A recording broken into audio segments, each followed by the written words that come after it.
journal. Hélène Assabi.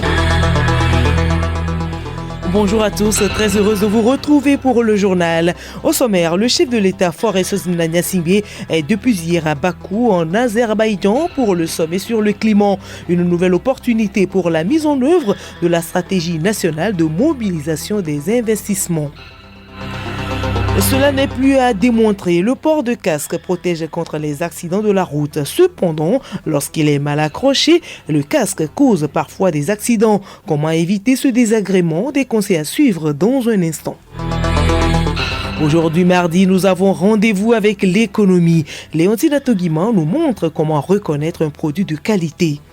Et puis sport football, 5e journée des éliminatoires CAN Maroc 2024. Les éperviers sont bien arrivés à Monrovia, la capitale libérienne. Ils affrontent les Lion Stars du Libéria ce mercredi.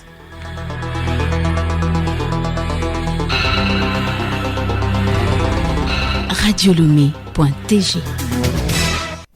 Nous vous l'annoncions en titre, la 29e conférence des parties à la Convention cadre des Nations Unies sur le changement climatique COP29 a officiellement démarré hier à Bakou en Azerbaïdjan. Le président de la République, Faure Eswozimna Gnassingbé, prend part aux travaux. Geneviève Bognon. Pour le chef de l'État togolais, le sommet de Bakou est une nouvelle opportunité pour la mise en œuvre de la stratégie nationale de mobilisation d'investissement.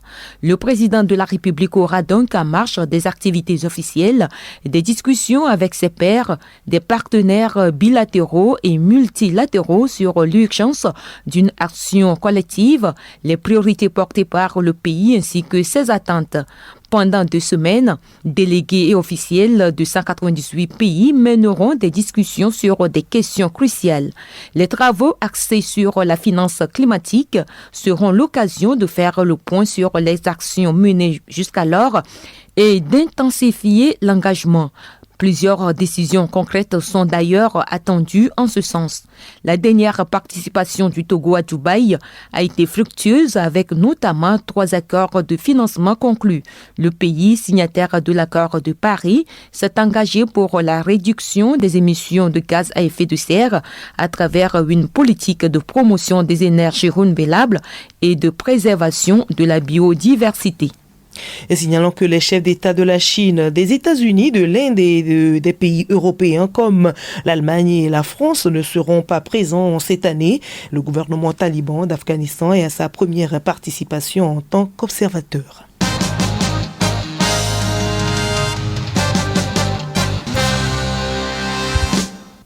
Les travaux de l'Union monétaire ouest-africaine UEMOA entamés hier à Lomé se poursuivent.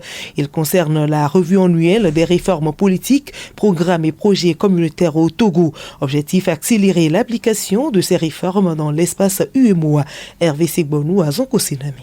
Pendant 3 jours, l'équipe d'évaluation de l'UEMOA et les représentants des différents ministères du Togo vont travailler sur 2 points essentiels. Il s'agit de passer au peigne fin les 132 textes réglementaires ainsi que 5 programmes et projets communautaires pour un montant de plus de 4 milliards de francs CFA. Abbas Traoré, directeur de finances publiques et de la fiscalité intérieure de la Commission. Les domaines concernés par les réformes communautaires sont la gouvernance économique, c'est tout ce qui concerne les réformes en matière économique et la surveillance multilatérale, la passation des marchés publics, les directives des finances publiques. Il y a aussi le marché commun. Également, ce que nous appelons les réformes sectorielles, des réformes dans le domaine de l'agriculture, de l'élevage, des transports, de la santé et bien d'autres domaines. Ce sont des réformes qui sont élaborées pour l'intégration des économies de la région et aussi améliorer le bien-être des populations togolaises. En matière de la mise en œuvre des réformes de l'Union en 2023, le Togo a enregistré un taux moyen de 76%, un taux présentant beaucoup d'avantages pour le pays selon Adetou Afidénigban, représentante du ministère en charge de l'économie. C'est le lieu d'exprimer toute notre admiration au chef de l'État, son Excellence M. Faure Eswozimna Gnassingbé, dont le leadership, la vision ont permis au Togo d'améliorer le fonctionnement et la performance dans tous les secteurs socio-économiques et de maintenir un cadre macroéconomique et budgétaire sain en dépit des différents chocs enregistrés ces dernières années. Les conclusions des travaux enregistrés dans un mémorandum seront soumises au gouvernement. Oui, les discussions porteront également sur les réformes dans le domaine de la convergence économique et de la convergence du marché commun. Et justement, au marché ou à la boutique, nous ne cherchons que des produits de qualité. Un produit est jugé de qualité après avoir subi un processus décliné par un document appelé norme. Que comprendre par une norme et pourquoi la qualité d'un produit dépend des normes? Réponse dans cette page économique signée Léontina Tokima. Ce n'est pas un simple hasard ou une complaisance s'il nous est demandé de s'assurer de la qualité des produits avant leur usage. Un produit certifié est la preuve qu'il est jugé propre, consommable et sans danger sur l'organisme. Dr Esotna Heyu Bojuna, directeur général de l'Agence togolaise des normes. La norme, c'est un document qui fixe le niveau minimal de qualité. C'est la norme qui vous dit, pour qu'un produit tel soit taxé de qualité, voilà la composition que ce produit doit avoir. C'est des choses avérées parce que c'est avec preuve scientifique. Ce ne sont pas des connaissances comme ça, c'est sur la base de la science. Dès lors qu'on a prélevé un produit pour aller analyser, c'est la norme qui dit quels sont les paramètres, la composition du produit, qu'est-ce qu'on devait retrouver. Et on va au laboratoire pour voir si vraiment ce que la norme dit a été respecté. Et donc, ces normes contribuent fortement à la qualité des produits. Qui produit sur la base d'une norme, produit qualité. Aujourd'hui, l'une des barrières pour la pénétration des marchés, c'est le respect des normes. Le Togo œuvre depuis un moment pour la consommation des produits togolais par les Togolais. Et pour assurer les consommateurs de la qualité des produits, l'Agence togolaise de normalisation élabore un document de normes propre aux réalités togolaises. Retrouvons Dr Esotna Heyu Bojuna. Vous le savez bien, il faut vraiment assainir le marché. Les normes que nous sommes en train d'élaborer, nous allons les rendre d'application obligatoire. Et pour rendre les normes d'application obligatoires, il faut prendre des tests juridiques, les décrets, les arrêtés. Et ce ne sera pas seulement dans le domaine agroalimentaire. Nous sommes également en train d'élaborer des normes sur le ciment. Nous irons aux normes sur les fers à béton. Nous irons aussi dans les autres domaines pour que notre marché soit plus assaini, mais également pour qu'on puisse mieux exporter. Les produits agroalimentaires, vestimentaires, de construction doivent tous répondre à des normes. Leur qualité en dépend.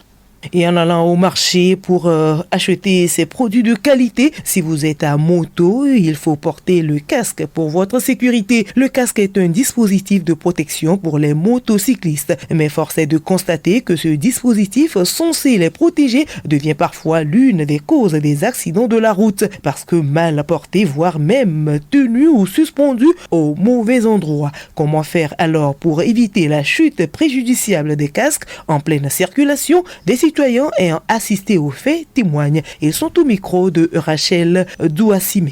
Avant passé, ma mère m'a raconté un fait qu'elle a vécu que c'est comme cela, le casque du Zemidiaman est tombé. Il est parti, mais il y avait une moto qui suivait, qui a ramassé le casque, donc ça a causé la chute de ce dernier. Et il y avait une voiture aussi qui arrivait derrière. Avec une allure, ils se sont ramassés comme cela. Ça a fait beaucoup de dégâts. C'est vraiment pénible ici à Lomé. Il y a un Z-man qui a tenu 2 casques. Il a porté pour lui et il a tenu pour le client. En un clin d'œil, voilà que la taille de casque s'est détachée et le casque est tombé. Il a eu une moto qui le suit derrière directement a ramassé le casque et le guidon de l'autre personne s'est balancé et il a créé l'accident. J'ai pris un passager, il n'a pas fermé la corde. À un moment donné, le casque est parti. J'ai vécu un fait où le casque d'une personne est tombé, la personne s'est arrêtée pour prendre cela. Il y a un autre derrière qui est venu monter sur le casque et voulant l'éviter et la personne est tombée. Donc c'est très grave pour les casques qui tombent. Beaucoup de motocyclistes se contentent d'attacher les casques à leur engin. Comment bien attacher le casque à sa moto pour qu'il ne tombe pas? Roger Pétou, moniteur d'auto-école, nous livre quelques conseils. Il faut bien choisir le casque qui est adapté autour de notre tête. La lanière qui est sur le casque doit être bien réglée pour bien maintenir le casque en place, pour éviter certains accidents de circulation. Nous conseillons vivement d'avoir un antivol. Il y a des antivols en cadenas pour bien attacher le casque secours. Des fois, si c'est accroché au niveau des guidons et c'est au niveau côté gauche, ça empêche de pouvoir bien tenir l'embrayage aussi. Donc, prenons soin pour bien attacher le casque derrière, pour ne pas être encombré en circulation et pour pouvoir bien gérer aussi le trafic. Si le port de casque est une obligation pour tous les usagers de la route, comment en prendre soin s'avère nécessaire pour éviter leur chute brusque en circulation. Le journal Hélène Assabi.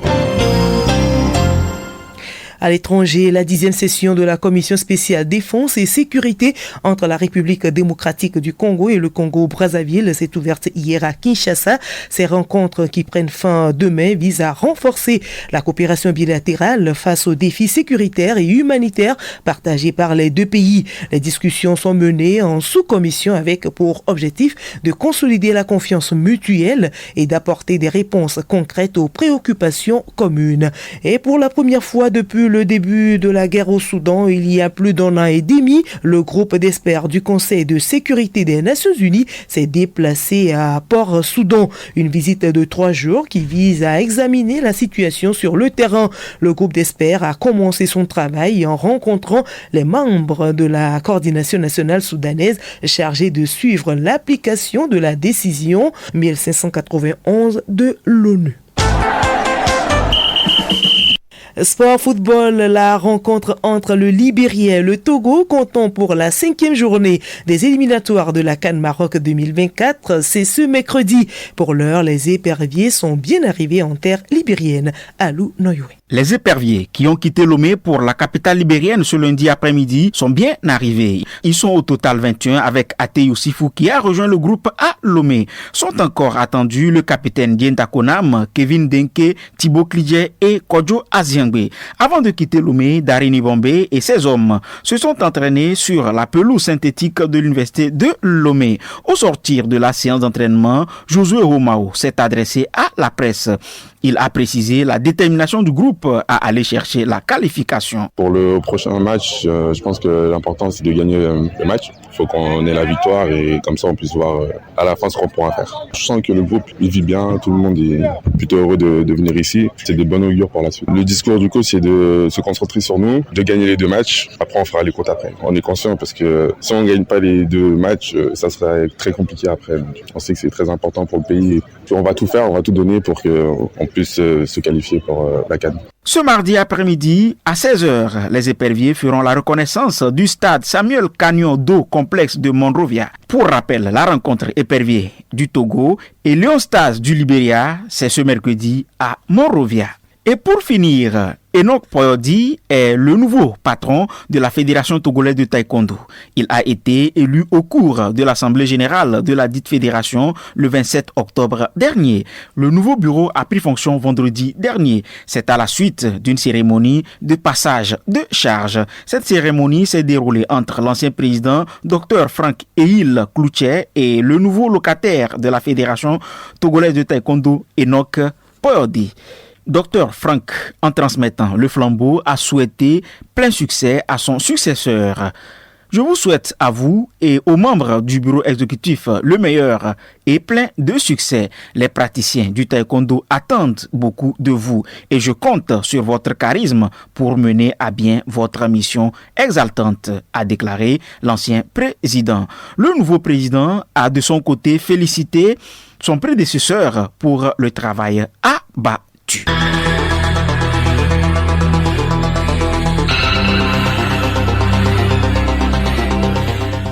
Voilà, ce journal s'achève. Merci à vous de l'avoir suivi. Le rappel des titres. Le chef de l'État, Faure Gnassingbé, est depuis hier à Bakou, en Azerbaïdjan, pour le sommet sur le climat. Une nouvelle opportunité pour la mise en œuvre de la stratégie nationale de mobilisation des investissements. Et cela n'est plus à démontrer. Le port de casque protège contre les accidents de la route. Cependant, lorsqu'il est mal accroché, le casque cause parfois des accidents. Comment éviter ce désagrément? Vous avez eu des conseils dans ce journal.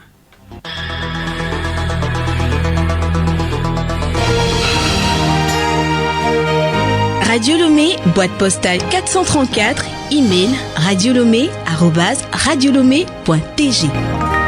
radiolomé.tg